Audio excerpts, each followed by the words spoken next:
Pronto. Amém? Bem. Vamos orar mais uma vez. Pode ficar sentado. Senhor, Tu és o Deus Todo-Poderoso.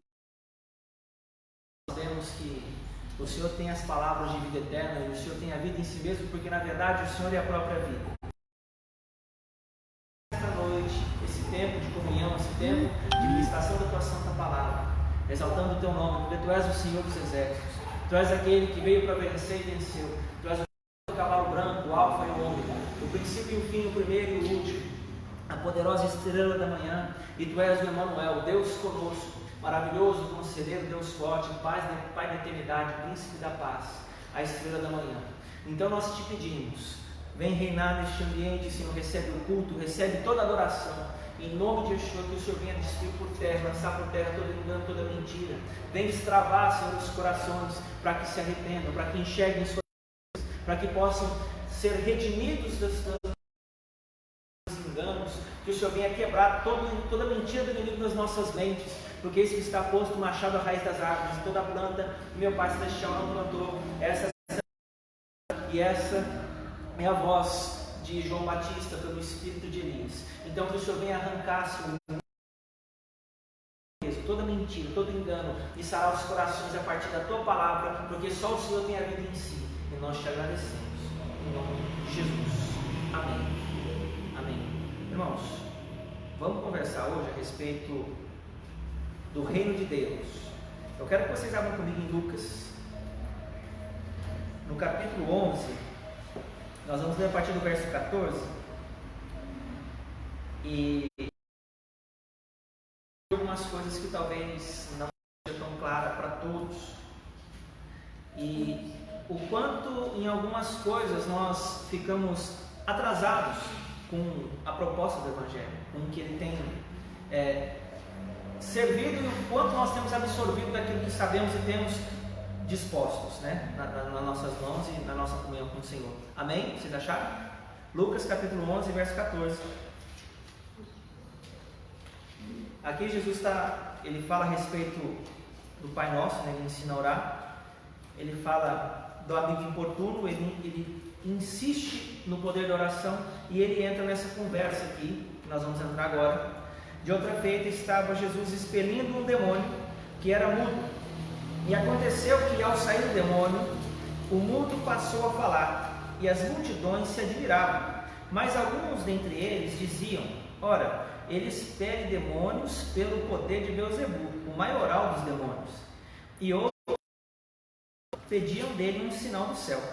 E sabendo ele o que se lhes passava pelo Espírito, disse-lhes: todo reino dividido contra si mesmo ficará deserto, e casa sobre casa cairá. Se também Satanás estiver dividido contra Satanás, ou contra si mesmo, como subsistirá o seu reino? Isto porque dizeis que eu expulso os demônios por Beelzebu. Eu expulso os demônios por Beelzebu, por quem expulsam os vossos filhos? Por isso, eles mesmos serão os vossos juízes. Se, porém, eu expulso demônios pelo dedo de Deus, certamente é chegado o reino de Deus sobre vós. Quando o valente, bem amarrado, guarda sua própria casa, ficam em segurança todos os seus bens. Sobrevindo, porém, um mais valente do que ele, vence-o, tira-lhe a armadura em que confiava e lhe divide os despojos. Quem não é por mim, é como comigo não ajunta, espalha. Quando o espírito imundo sai do homem, anda por lugares áridos, procurando repouso, e, não achando, diz: voltarei para minha casa, de onde saí. E tendo voltado, encontra a barriga ornamentada. Então vai e leva consigo outros 7 espíritos, piores do que ele, e o último estado daquele homem se torna pior do que o primeiro. Irmãos, nós vamos conversar hoje a respeito do reino de Deus, mas de uma forma um pouco mais funda. Nós vamos entrar um pouco mais fundo, porque a gente pensa que o reino de Deus é só quando Jesus voltar. Ele vai voltar, vai implantar o reino, nós vamos ser salvos, vamos ir para o céu e acabou. Porque hoje nós estamos na terra, então nós vamos viver o reino da terra. Essas são as conversas que a gente escuta por aí. E essa conversa mostra que Jesus, no capítulo 11, ele está ensinando as pessoas a orarem e como elas devem orar a partir do Pai Nosso. Nós não lemos, mas está no contexto. Eu estou contando para vocês. E aí, Jesus chega nesse ponto e ele começa a falar, ele começa expulsando o demônio, no versículo 14. Isso, que o mudo voltou a falar porque o espírito era mudo e surdo. Já começaram a apontar o dedo para ele fazendo o quê?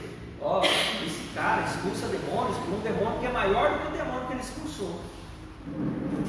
Porque hoje em dia pouco se fala de demônios, pouco se fala do poder espiritual do mal. Hoje fala-se da palavra, fala-se do Espírito Santo, fala-se de Jesus, mas e os demônios?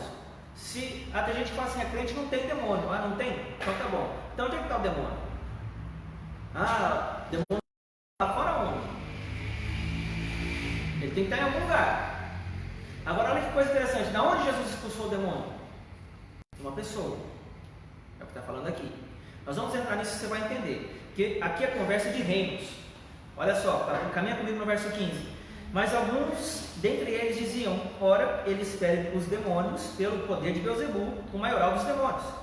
E outros, tentando, pediam dele um sinal do céu, e sabendo o que lhes passava pelo Espírito, lhes disse. Olha que interessante, Jesus não ouviu a conversa.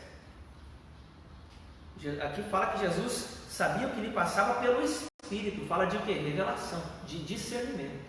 Jesus percebeu aqui. Todo reino que estiver dividido contra si mesmo, como subsistirá o seu reino? Então olha só, ele está falando de um reino onde Satanás toma conta, e nesse reino há casas. Palavras de Jesus. Então presta atenção para você entender. O que acontece aqui agora? Verso 18. De novo. Se também Satanás estiver dividido contra si mesmo, como subsistirá o seu reino? Isto porque dizeis que eu expulso demônios por Beelzebul. Olha ele contando que discerniu no Espírito o que ele está dizendo. Porque se eu expulso demônios por Beelzebul, por quem expulsam os vossos filhos? Por isso eles mesmos serão os vossos juízes. Se porém eu expulso demônios pelo dedo de Deus, certamente é chegado o reino de Deus aonde? Sobre vós. Por que sobre? Porque Jesus, quando ele foi ler no capítulo 4 de Lucas, ele abriu o rolo de Isaías quando ele foi para a sinagoga saindo do deserto. O que ele leu? O Espírito do Senhor Deus está sobre mim, porque o Senhor me ungiu para pregar as boas novas, enviou-me a curar os quebrantados de coração, a proclamar libertação aos cativos e a pôr em liberdade os algemados, a apregoar o ano aceitável do Senhor e o dia da vingança do nosso Deus, a consolar a todos os que choram, a pôr aos que em Sião estão de luto uma coroa em vez de cinza, óleo de alegria em vez de pranto, vestes de louvor em vez de espírito angustiado, a fim de que se chamem carvalhos de justiça plantados pelo Senhor para a sua glória. E o que eles vão fazer?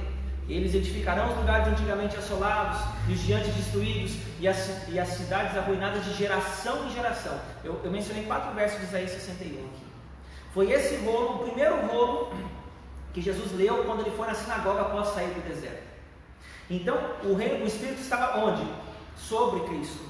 Então, o reino é chegado de que forma? Sobre vós, neste contexto de que Jesus ainda não havia ido para a cruz. Então, a questão aqui é que existem reinos externos. Está claro?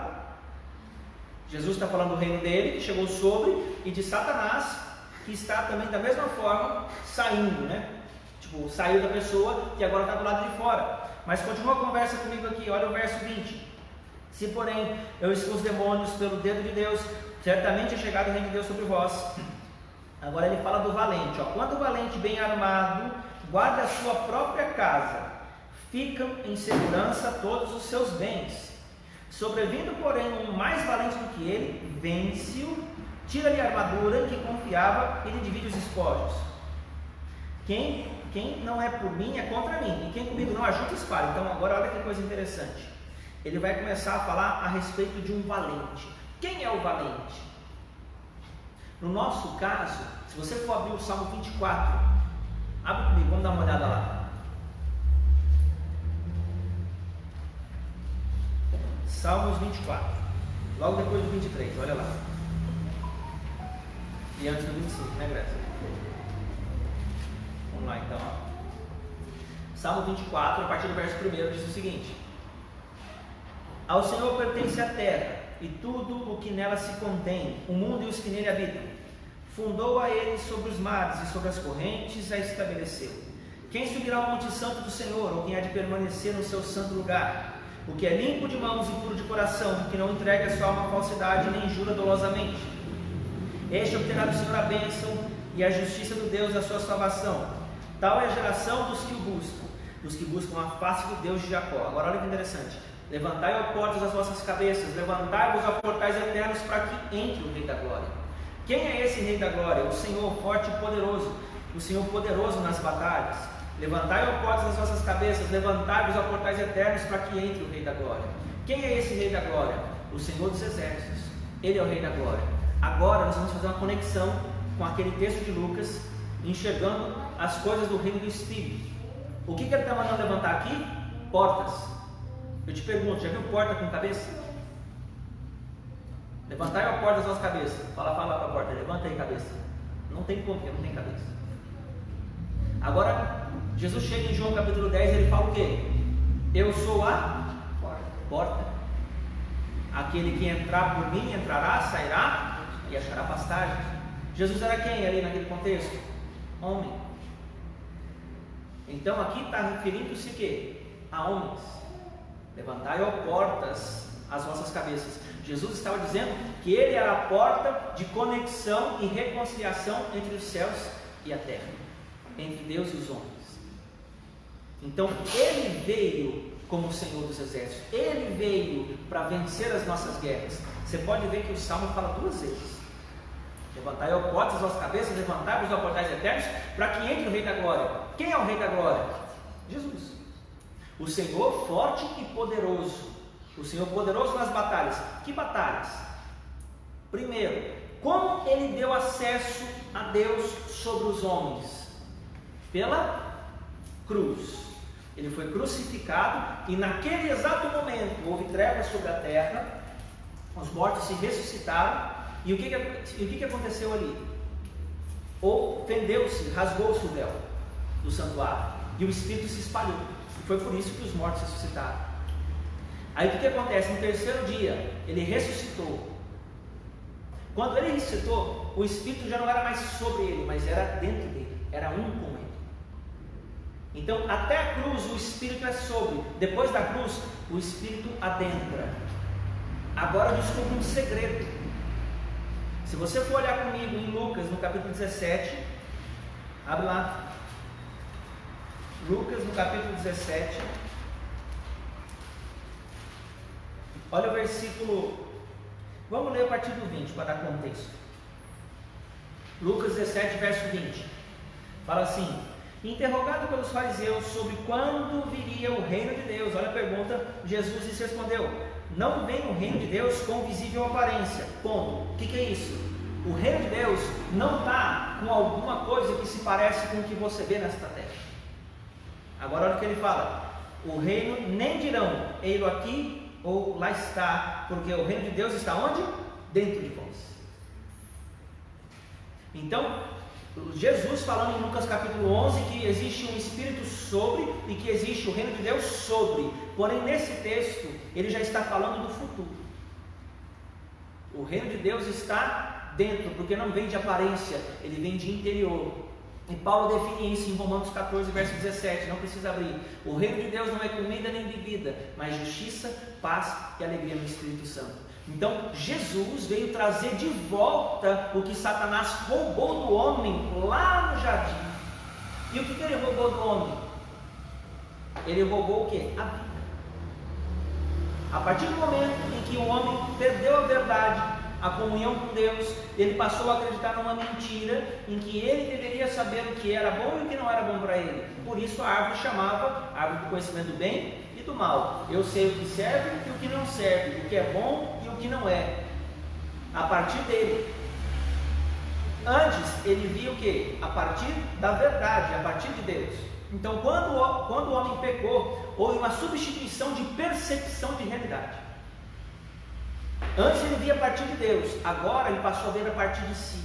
E Jesus veio corrigir isso no coração do homem, inserindo o reino lá dentro. De que forma? Ele teve que vir na contramão. Você vê que Deus colocou Adão num lugar mais puro, mais limpo, mais perfeito que um homem podia habitar. e lá naquele ambiente ele falhou. Aí Jesus desce, vou colocar num ambiente totalmente oposto, totalmente contraditório, e vem vivendo o quê? Uma vida de morte. Ele veio caminhando na terra sabendo como e quando ia morrer. E o porquê? Sem pecado, porque o salário do pecado é a morte, mas o dom gratuito de Deus é a vida eterna em Cristo Jesus. Então não tinha a ver com ele, tinha a ver com o propósito dele. Então o que ele veio fazer? Quem é Jesus? O caminho, a verdade e a vida, mas também a porta, não é? Ele disse.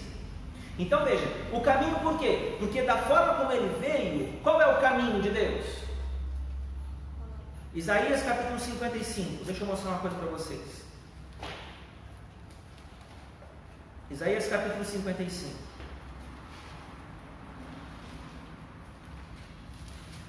Olha só o versículo 6. Buscai o Senhor enquanto se pode achar, invocai enquanto está perto. Deixe o perverso o seu caminho, o iníquo os seus pensamentos, e converta-se ao Senhor, que se compadecerá dele, e volte-se para o nosso Deus, porque é rico em perdoar. Aí ele vai dar um motivo: porque os meus pensamentos não são os vossos pensamentos, nem os meus caminhos os vossos caminhos.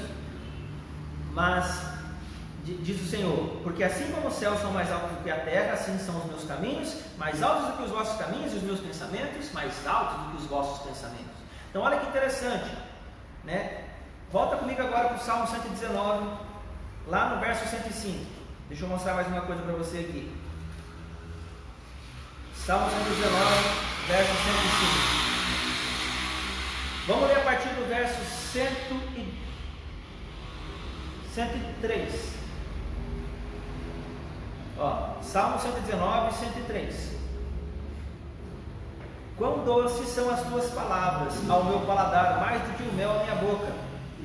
Por meio dos teus preceitos consigo entendimento. Por isso detesto todo o caminho de falsidade. Lâmpada para os meus pés é a tua palavra, e luz para os meus caminhos. Agora olha que interessante. Êxodo capítulo 20. Volta mais um verso aqui. Deixa eu te mostrar mais uma coisa para você entender. Aqui eu acredito que a maioria lembra o que começa a ser mencionado em Êxodo capítulo 20. Mas vamos lá. Deus estava dando para o povo de Israel agora os 10 mandamentos, mas olha o que ele fala. Só o verso 1. Então falou o Senhor Deus todas estas palavras. A tua palavra lâmpada para os meus pés e luz para os meus caminhos. Então falou Deus todas essas palavras. O que são palavras? São os mandamentos de Deus. Então olha que interessante. Assim como os meus pensamentos não são os vossos pensamentos, os meus caminhos não são os vossos caminhos. O que são os caminhos para o salmista? A tua palavra. Os teus mandamentos são a lâmpada para os meus pés e luz para os meus caminhos. Estão entendendo? Quebra-cabeça? Agora eu entendo por que Jesus fala: eu sou o caminho. Ele está dizendo o quê? Eu sou os mandamentos em forma viva. Eu sou como Deus quis que o homem sempre fosse, expressando o seu amor. Eu sou a Torá viva. Eu sou o verbo vivo que desceu do céu. No princípio era a palavra estava com Deus e a palavra era Deus. Eu sou a palavra que vos foi prometida. Agora, essa palavra foi o quê? Provada no fogo lá na cruz do Calvário. Por que provada no fogo? Porque foi lá que Deus foi testar a validade da verdade. Até então Jesus viveu, não cometeu nenhum pecado. A palavra testifica dele. Hebreus 5, verso 8 fala que ele, embora sendo filho, aprendeu a obediência pelas coisas que sofreu. Então o sofrimento ensinou Jesus.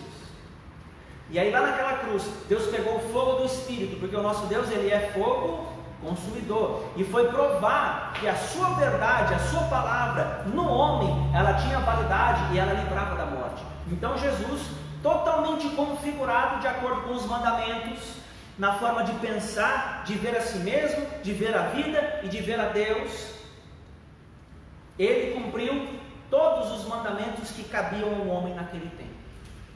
E aí o fogo veio validar, porque o fogo prova a palavra.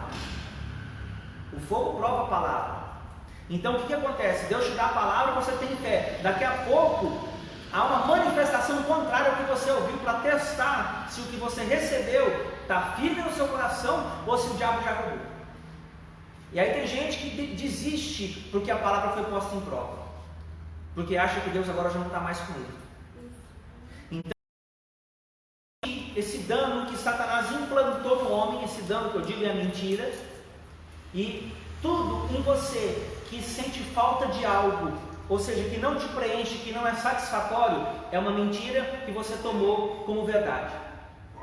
Eu vou repetir, tudo em você que exige algo de alguma coisa. Se você está triste com o seu relacionamento, com sua esposa, com seu pai, com seu filho, com seu emprego, com o que for, é porque tem pelo menos uma mentira que você tomou como verdade. Em cima disso, você está tomando posse de uma realidade que não é do reino de Deus para a sua vida. Porque o ladrão vem somente para matar, roubar e destruir. Eu, a Torá viva, os mandamentos em pessoa, com o meu espírito, vim para dar o quê? Vida e vida em abundância. Vida por dentro e o transbordar dela para os outros. Porque a vida fala de dentro, coração, a mim mesmo. E abundância fala de transbordar, de sobra. Então o que está acontecendo aqui hoje? Por que eu fiz toda essa construção de pensamento com vocês? Porque na verdade, Jesus ele falou o que? Em Lucas capítulo 17. O reino de Deus não vem de visível aparência, mas está onde? Dentro. Então, olha que coisa tremenda. Lucas capítulo 11, que é onde nós começamos a nossa conversa. Agora, enxergando isso, nós vamos entender o que Jesus está falando aqui. Eu vou ler Lucas capítulo 11, lá no versículo 20. Se porém eu expulso demônios pelo dedo de Deus, certamente é chegado o reino de Deus sobre vós. Por que ele falou isso? Porque havia manifestações do reino exteriores, onde as pessoas poderiam ver o que acontece quando uma pessoa está no reino de fato. Tanto que por várias vezes as pessoas falam: nossa, nunca vimos tais sinais como estes. Por quê? Porque apenas Jesus estava dentro do reino. Na verdade o reino estava sobre ele por causa do Espírito. Mas aí quando ele foi para a cruz, para ele poder ressuscitar dentre os mortos, Deus tinha que validá-lo no fogo. E Deus não encontrou o pecado nele. Tanto que Jesus teve 3 tempos. Lembra na cruz? Pai, perdoa-os, porque eles não sabem o que fazem. E de cima ele olhava: eu curei fulano, ressuscitei o ciclano, aquele lá eu abençoei a vida dele, aquele eu fiz isso, aquele eu fiz aquilo. E o pessoal crucifica. Pega ele lá. Não só solta para roubar. A ideia era essa. E aí Jesus lá em cima. O que acontece? Chega um momento em que todo o pecado da humanidade é lançado sobre ele. E o que o pecado faz entre Deus e os homens? Separação. O homem pecou uma vez no Éden e Deus falou assim: fora daqui. Uma vez. Então o pecado faz separação. Agora imagina todos os pecados do mundo de todos os tempos. Deus pegou e lançou tudo sobre Cristo. O que aconteceu com a visão espiritual dele? Cegou.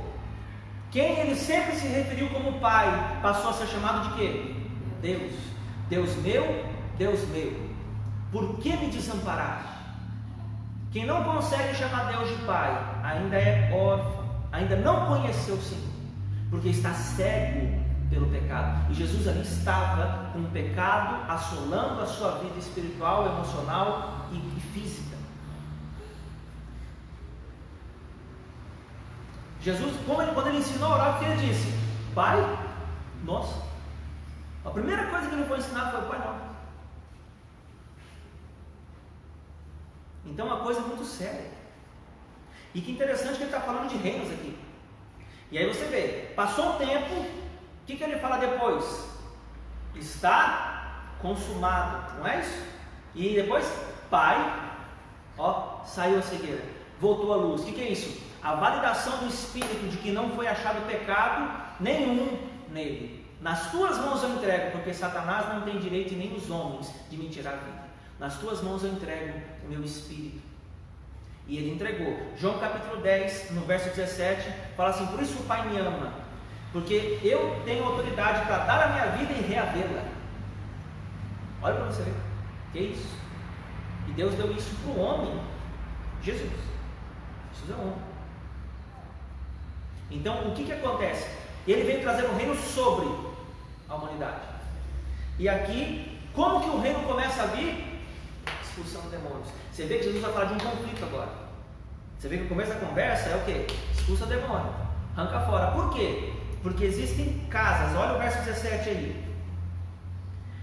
Lucas 11:17. E sabendo ele o que se passava pelo Espírito, disse-lhes: todo reino dividido contra si mesmo ficará deserto, e casa sobre casa cairá. Que casa é essa?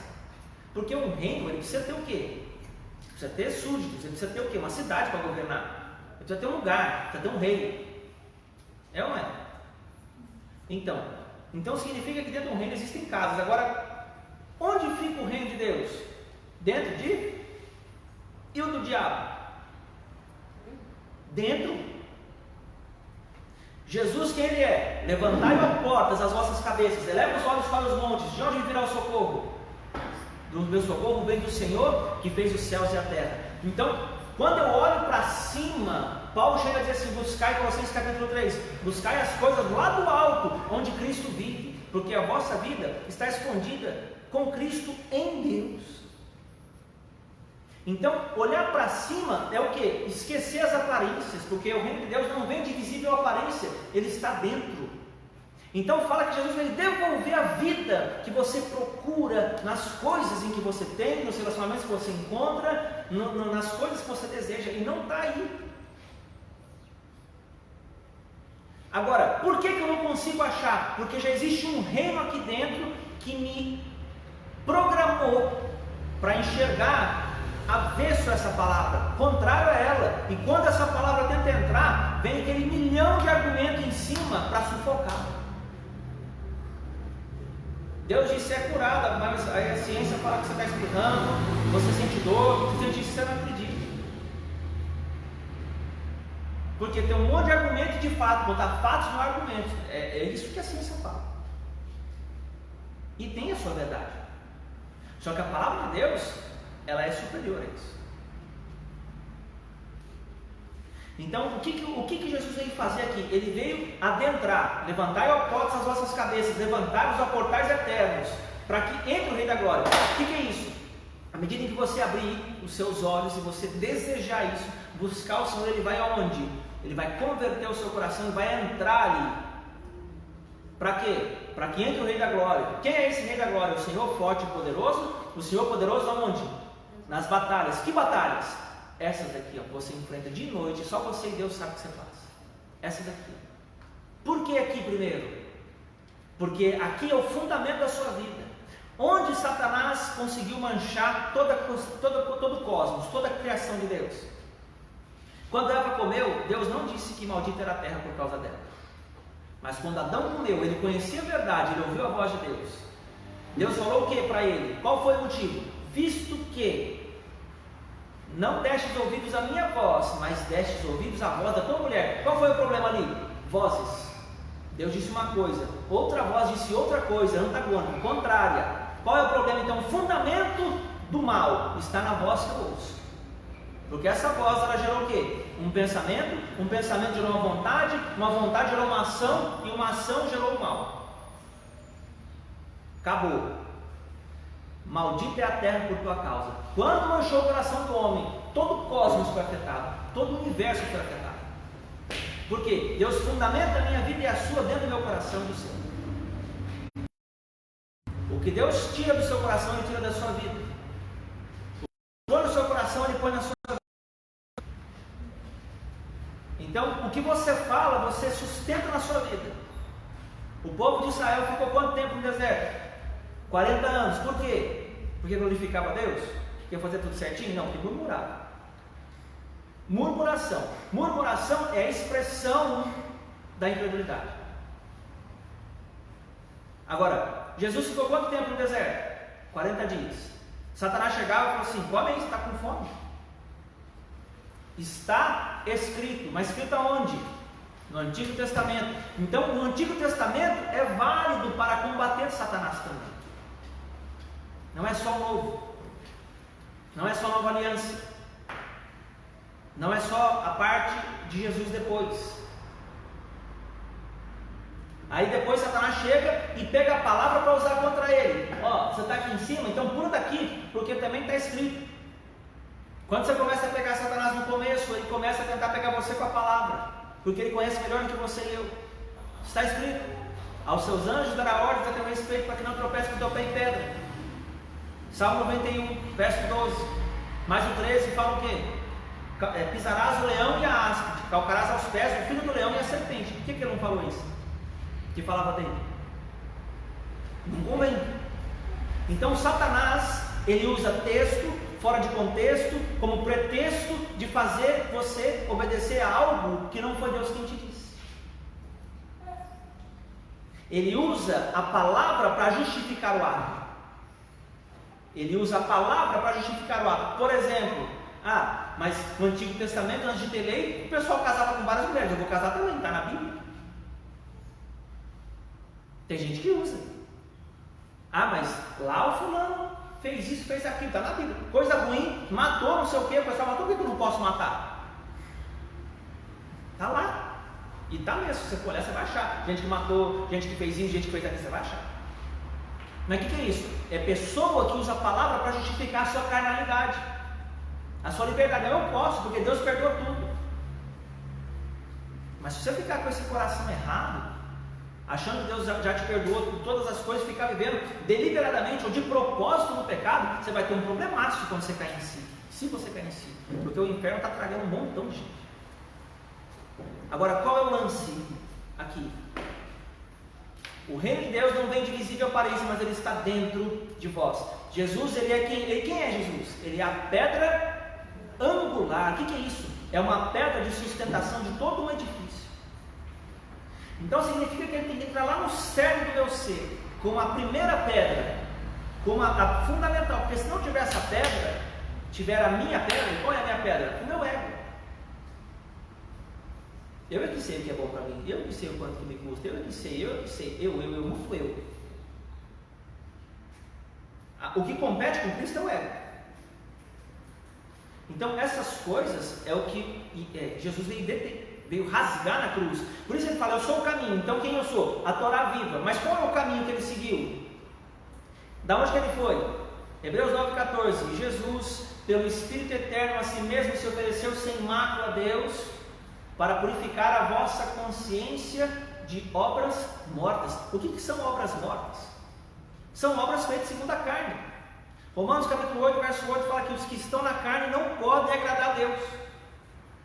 Hebreus 11, verso 6 fala o quê? Sem fé é impossível agradar a Deus. Então significa que quem está na carne não está na fé. Não, pastor, eu tenho fé, mas não dá não. Como que não dá? A murmuração é oração para o diabo. Deus responde fé, o diabo responde murmuração. Aí você fala, meu problema não passa. Por que você não fecha a boca e ajuda? Tem coisa que sou eu que dou oportunidade. O diabo precisa que eu fale, ele me aperta para eu falar. O que ele faz? Me enche. Quando eu estou nervoso, ele faz ficar tão nervoso que bum, estoura. Aí eu falo aquela coisa, dei a munição para ele. O que eu precisava? Aí ele me deixa triste, aí começa a falar, estou triste, começa a falar, e a tristeza só aumenta, não é verdade? Porque você fica falando. As pessoas, o reino de Deus, ele veio combater isso, só que Jesus tem que entrar aqui primeiro. Ele não vai resolver lá fora, porque o seu coração não está bem resolvido ainda. Ele não pula etapas. Os milagres não são para os do reino, os milagres são para os que estão fora. Os milagres ele deu para que as pessoas vissem e fossem atraídas. Mas nós fomos chamados para sermos precursores, para sermos aqui, os doadores de milagres. Porque onde passar, a palavra diz o quê? Que estes sinais acompanhariam aqueles que crescem. Em meu nome expulsarão demônios, falarão novas línguas, beberão veneno mortífero e não morrerão. Por que isso não acontece? Porque Satanás conseguiu entrar na igreja e primeiro, se camuflar. Hoje já pouco se fala de demônio. Ninguém expulsa demônio de ninguém. Quer ensinar a palavra, o irmão que não converte, briga com o irmão. É a primeira coisa. Qual é a segunda coisa? Se fala de arrependimento e pouco se fala do casamento entre a graça e a lei. Jesus é a palavra de Deus, não é verdade? Então, veja, se Jesus é a palavra, o Antigo Testamento é o quê? É a palavra também, não é? Porque foi ele que prometeu Jesus. Então, se eu falo que só tem graça e a lei já não precisa mais, eu amputei Jesus. Peguei a palavra, passei a faca lá, falei, isso aqui é, isso aqui não é. Eu não posso nem falar que Deus criou os céus e a terra, porque os céus e a terra foram criados no Antigo Testamento. Não posso falar isso. Não tem que dar dízimo, não tem que dar oferta, não tem que fazer nada, nem primícia, não tem que mexer com isso não, pastor, nem nada disso. Mas quando o Senhor é meu pastor, nada não faltará, aí pode. Né? 1000 cairão ao teu lado, 10 à tua direita, pode também. Você vê como é que a gente é? Esse é o reino das trevas. Ele escolhe o que convém. É o egoísmo. Isso aqui para mim é o que vale, isso aqui não vale. Então, se Jesus é a Torá viva e o Espírito veio sobre ele, o que é isso? Ele casou a lei com a graça. Agora você pode ter vida dessa coisa que hoje você tem dificuldade de obedecer. A palavra de Deus, ela vai te dar vida interior à medida em que você o quê? Obedecer. Aonde em Hebreus no capítulo 8, lá no verso 11, fala que Deus vai escrever as leis? Na sua mente eu escreverei as minhas leis, no seu coração as me conhecerão, e eu serei o vosso Deus, e vós sereis o meu povo. Abre lá comigo, Hebreus capítulo 8.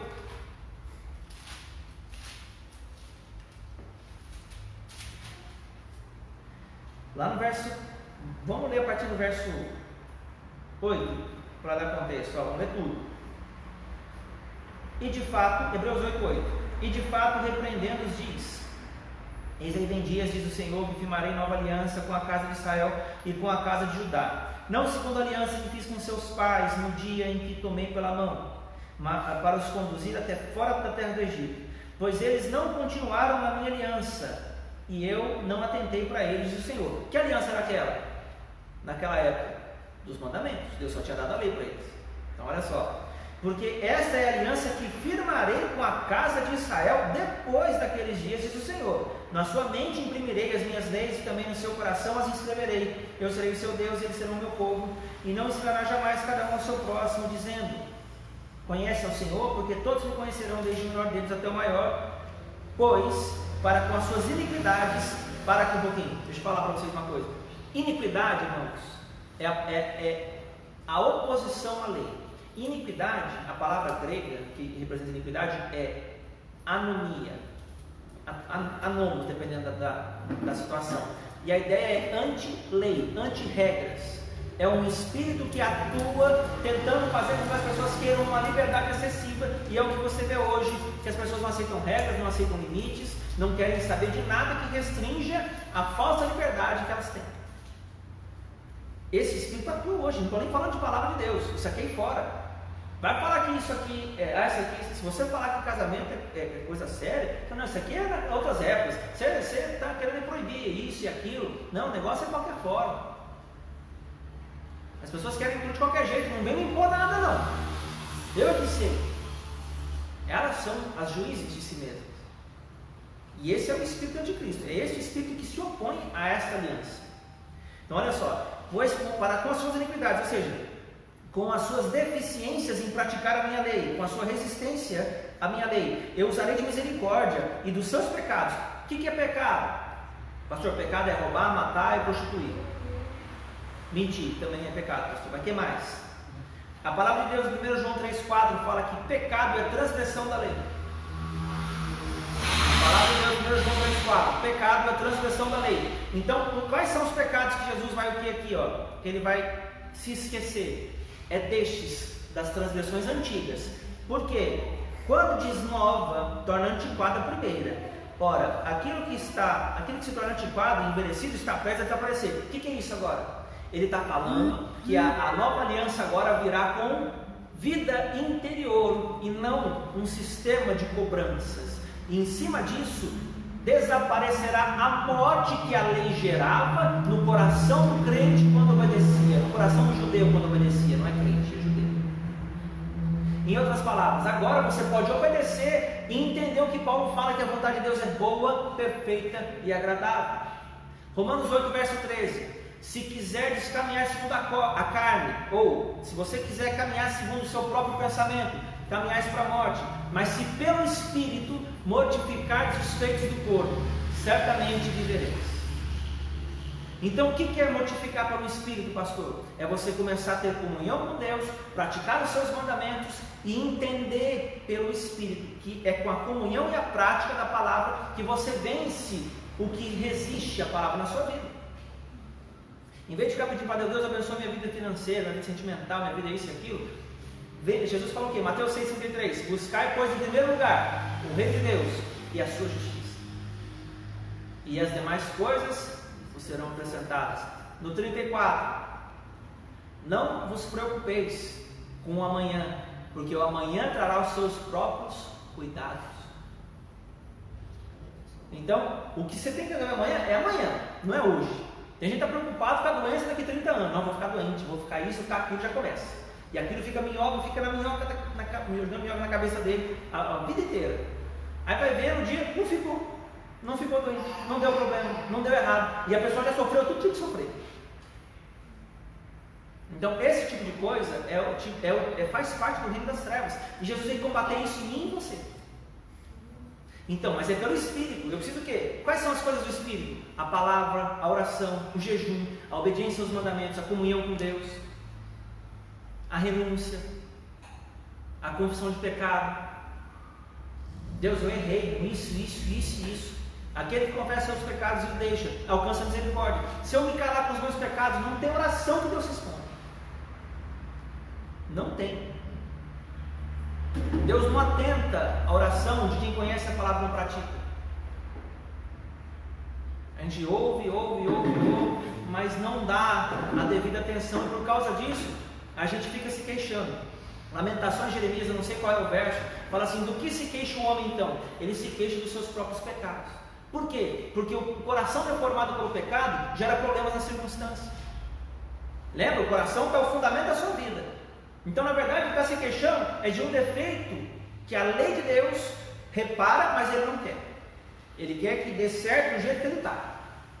O que é isso? Teimosia. E esse é o espírito de Satanás, que tenta movimentar as pessoas. Não, Deus tem que fazer, e tem gente que ainda bate no peito e fala: não vou sair daqui quando Deus não fazer. Deus tem a eternidade toda, pode ficar lá, às vezes ele faz. Tá bobinho. Vai lá e faz para você. Mas a ideia é que, em vez de ter temor, eu acho que eu sou maior do que Deus. Deus tem que me servir. Está errado isso. Deus recompensa a obediência. Então eu quero ser obediente, quero que Deus me abençoe. Deus abençoa por um tempo, porque Ele sabe que você não sabe. A partir do momento que começa a ver clareza fazer, Ele sabe também. Então, qual é o problema? Volta para Lucas comigo lá, já vou caminhar para o fim. Lucas capítulo 11. Quem está sendo abençoado, dá uma glória a Deus. Lucas capítulo 11, lá no versículo 20. Se porém eu expulso demônios pelo dedo de Deus, certamente é chegado o reino de Deus sobre vós. Quando o valente bem armado guarda a sua própria casa, ficam em segurança todos os seus bens. Então, se eu descobrir que Jesus habita aonde? Quem é o portal eterno? Quem é a porta? Sou eu. Aonde ele habita, o santuário dele? Sou eu. Então, de quem é a casa de Deus? Sou eu. Quem é a casa de Deus? Sou eu. Então, olha que interessante. Quando o valente bem armado guarda a sua própria casa. Quem é o valente então? Eu. Eu sou o valente. Você é o valente. Olha só que interessante. Quando o valente bem armado guarda a sua própria casa, fica em segurança todos os seus bens. O que ele está falando aqui? Como assim, pastor? Eu que sou valente? Satanás é o contexto da conversa. O que Satanás vem fazer? Eu vou te mostrar aqui. Mateus capítulo 13, verso 19. Olha lá. Jesus está falando da parábola do semeador. Aí ele fala, da situação da semeadura. E aí ele fala no verso 19, Mateus 13, 19. Fala assim: a todos os que ouvem a palavra do reino e não a compreendem, vem o maligno e arrebata o que lhes foi semeado no coração. Então peraí, se o maligno vem e arrebata o que foi semeado no coração, ele está fora ou ele está dentro? Está dentro. Está dentro. Então, o que o diabo vem roubar? A palavra de Deus. Ele não está preocupado com o seu dinheiro, no seu relacionamento, não está preocupado com nada disso. Porque a única coisa que te salva é a palavra. Se ele arrancar a palavra de você, você já é dele. A única coisa que nós temos é a palavra de Deus. Então, sempre que você se pegar em choque com a palavra, questionando ela, não é você, é a sua carne com o diabo. O que está faltando aí? É arrependimento. É confissão de pecado. Você não consigo. Então confessa os seus pecados. Começa a falar: Deus, eu pequei, eu menti, eu traí, eu prostituí, eu roubei, eu fiz isso, eu fiz isso, eu fiz isso. Me perdoa. E você vai ver a misericórdia chegar e esses demônios serem aniquilados na sua vida. Aquele que confessa o pecado e deixa alcança a misericórdia. Deus quer entrar na sua vida e limpar você desse sofrimento. Eu sinto aqui um monte de coração doente, triste aqui, ó. Por isso essa palavra. O coração dói aqui.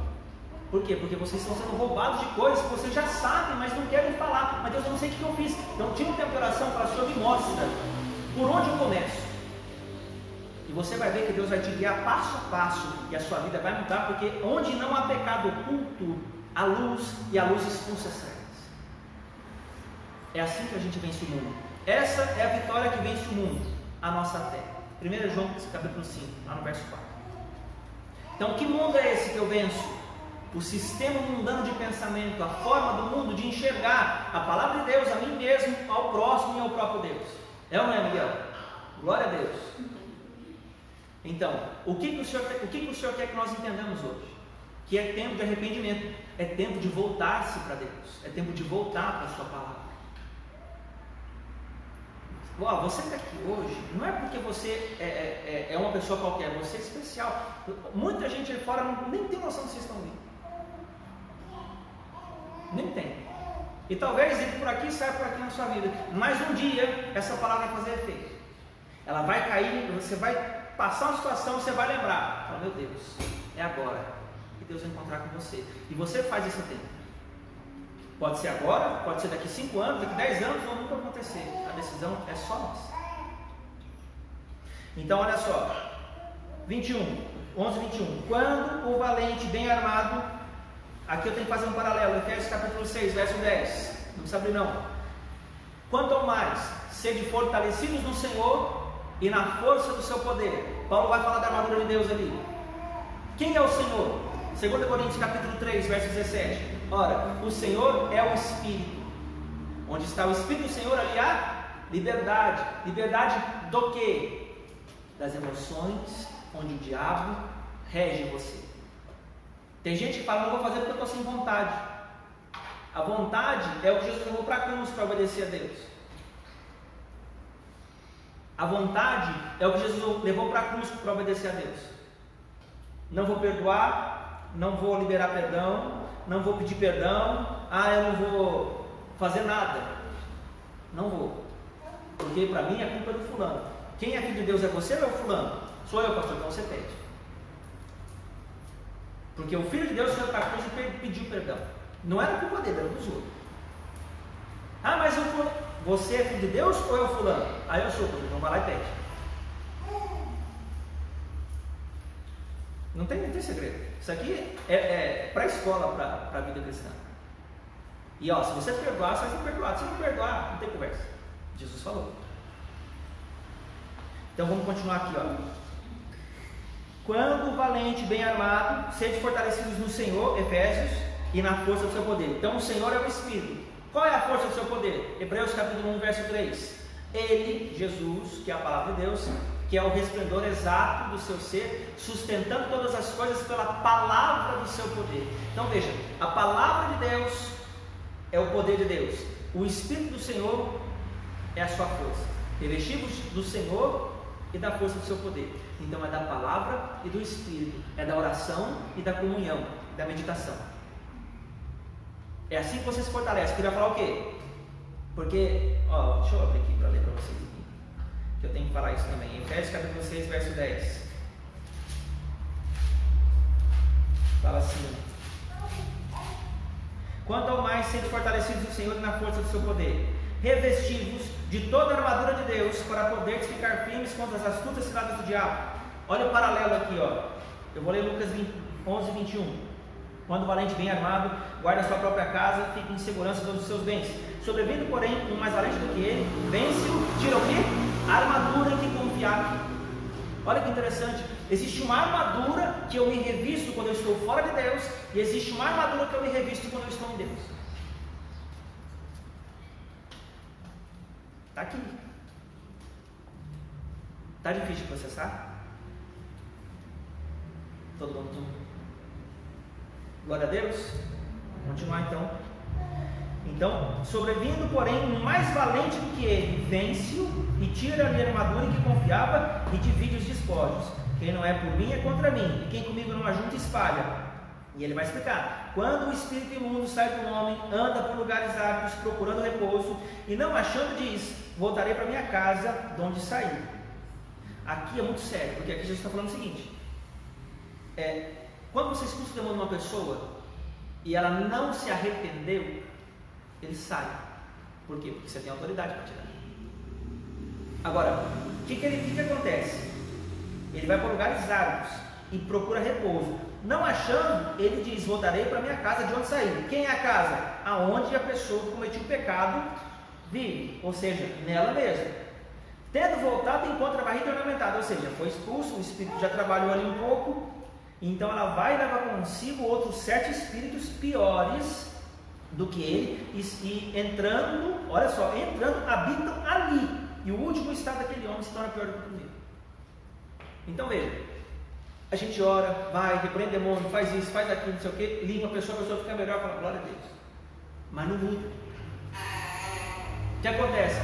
Nossa, mas o piorou depois foi para a igreja, arrumou um monte de capeta agora, porque não arrepende, não muda. E o que acontece? Aquilo vai crescendo, e a pessoa não entende, ela não quer deixar o pecado dela, não quer, não tem conversa, não tem oração que resolva. É arrependimento, é mudança, é confissão. Eu preciso me arrepender e mostrar que eu estou arrependido.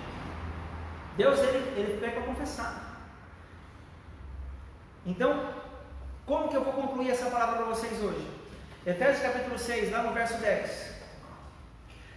Quanto ao mais sede fortalecidos no Senhor e na força do seu poder, revesti-vos de toda a armadura de Deus, para poderes ficar firmes contra as astutas ciladas do diabo, porque a nossa luta não é contra a carne ou contra o sangue, e sim contra principados, potestades, dominadores deste mundo tenebroso e as forças espirituais do mal nas regiões celestes.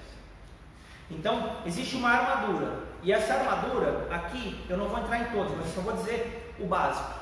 Tem o quê? Capacete da salvação, coraça da justiça, cinto da verdade, sandália do evangelho, o escudo da fé e a espada do Espírito. Agora, vamos isolar e mexer só com as palavras-chave: fé, paz, justiça, salvação, verdade. Estão entendendo? Ó, capacete, salvação, coraça, justiça, cinto, verdade, né? Espada do Espírito. O que mais? Escudo, fé. Está vendo aqui? O que é isso? Fé, justiça, verdade, paz. O que é isso? Convicções. Convicções. Então não é uma coisa que você chega, Deus me reverte para fazer a salvação da coraça do Espírito, aí você sente a armadura vindo assim. Não. Não é isso. São convicções que Deus põe no seu coração à medida que você se fortalece no Senhor e na força do seu poder. À medida que você o conhece, suas convicções mudam, porque o seu reino já não é mais o mesmo.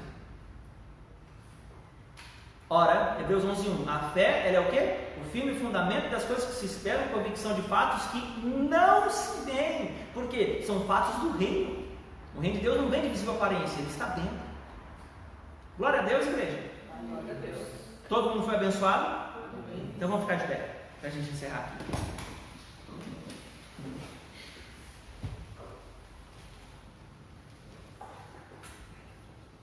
Vamos orar. Senhor, nós queremos te louvar e permitir ao Senhor que venha neste tempo visitar cada coração que aqui está. Em nome de Jesus, que o Senhor que conhece as profundezas do coração, o Senhor conhece as verdades, as mentiras, as meias verdades, o Senhor conhece cada pessoa que aqui está com uma profundidade única.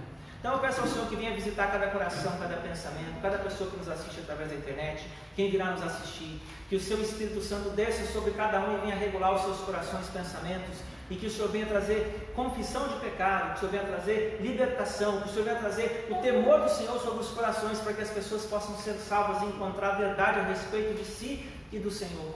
Em nome de Yeshua eu peço, visita cada um dos corações, que o Senhor possa abençoar cada vida aqui representada, cada vida que ainda vai participar através deste culto pela internet, e que o Senhor venha a ser engrandecido nos corações, porque Tu és a ressurreição e a vida, e aquele que crê em Ti ainda que morra, viverá. E a tua palavra diz: levantai, ó portas, as vossas cabeças, levantai-vos, ó portais eternos, para que entre o Rei da Glória. Quem é esse Rei da Glória? O Senhor forte e poderoso, o Senhor poderoso nas batalhas. Levantai, ó portas, as vossas cabeças, levantai-vos, ó portais eternos, para que entre o Rei da Glória. Quem é esse Rei da Glória? O Senhor dos Exércitos. Ele é o Rei da Glória. O Senhor vai vencer as suas guerras no seu coração e depois vai vencer na sua vida, à medida em que você entender o que Ele te chamou para fazer esta noite. Glória a Deus. Amém e amém. Tem alguém se Agora não. Não? Então, pode encerrar. Graças.